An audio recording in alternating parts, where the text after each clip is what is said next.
De la part de toutes les monos, pour cette nouvelle année, nous vous souhaitons 1000 choses merveilleuses. Que ces 12 prochains mois soient remplis de la présence de Jésus dans votre cœur et que vous les viviez dans la paix et dans la joie. Bonne année 2021! Connaissez-vous quelqu'un de très très méchant? Croyez-vous que Dieu puisse pardonner à cette personne? Pensez-vous qu'elle puisse un jour cesser d'être méchante? Peut-être que vous-même, un jour, vous avez fait quelque chose de très méchant. Croyez-vous que Dieu peut vous pardonner cette méchanceté? Écoutez ce qui est arrivé à un homme qui détestait Jésus et ses amis. À Jérusalem se trouve un homme appelé Saul.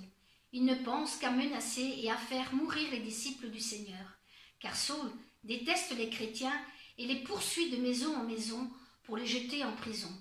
Saul et ses compagnons n'hésitent pas à faire des kilomètres pour se rendre dans la ville de Damas. Là-bas, si Saul trouve des hommes ou des femmes qui aiment Jésus, il pourra les arrêter et les amener à Jérusalem pour qu'ils soient tous mis en prison. Alors qu'il est en route et qu'il approche Damas, Saul rencontre Jésus. Tout à coup, une lumière venue du ciel brille autour de lui. Il est aveuglé par la grande lumière. Saul tombe par terre et entend une voix qui lui dit « Saul, Saul, pourquoi est-ce que tu me fais souffrir ?»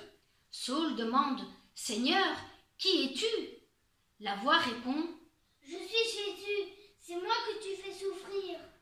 Mais relève-toi et entre dans la ville.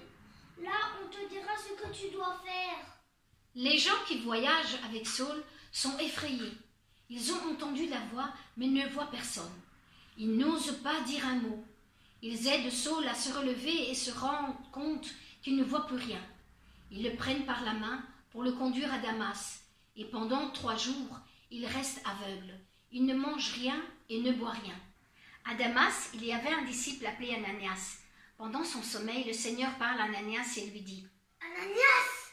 Ananias répond « Oui, Seigneur, me voici. » Le Seigneur lui dit d'aller vers Saul et de prier pour lui afin qu'il retrouve la vue. Ananias répond « Seigneur, j'ai entendu beaucoup de gens parler de cet homme et du mal qu'il a fait à tes disciples à Jérusalem. » Mais le Seigneur dit à Ananias « Va trouver cet homme !»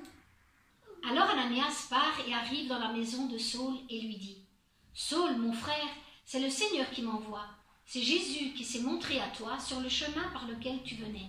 Ainsi, tu vas retrouver la vue et tu seras rempli du Saint-Esprit. » Aussitôt, des sortes d'écailles tombent des yeux de Saul et il retrouve la vue. Il se lève et il est baptisé. Ensuite, Saul mange et reprend des forces. Jésus a transformé Saul. Il ne fait plus de mal à ceux qui aiment Jésus. Cela nous rappelle que même les gens les plus méchants peuvent changer grâce à Jésus. T'es nul. Comme tu es moche. Haha, t'es bête. On t'a fait du mal? Tu es en colère? Ton cœur est brisé? Jésus peut et veut s'occuper de ton cœur. La clé pour transformer ton cœur, c'est Jésus. S'il y a quelqu'un à qui tu as fait du mal parce que tu as été méchant, demande pardon et dis à Jésus que tu le regrettes. Si quelqu'un t'a fait du mal, pardonne-lui. Alors n'attends plus. Dès aujourd'hui, dis à Jésus, viens Jésus, transformer mon cœur.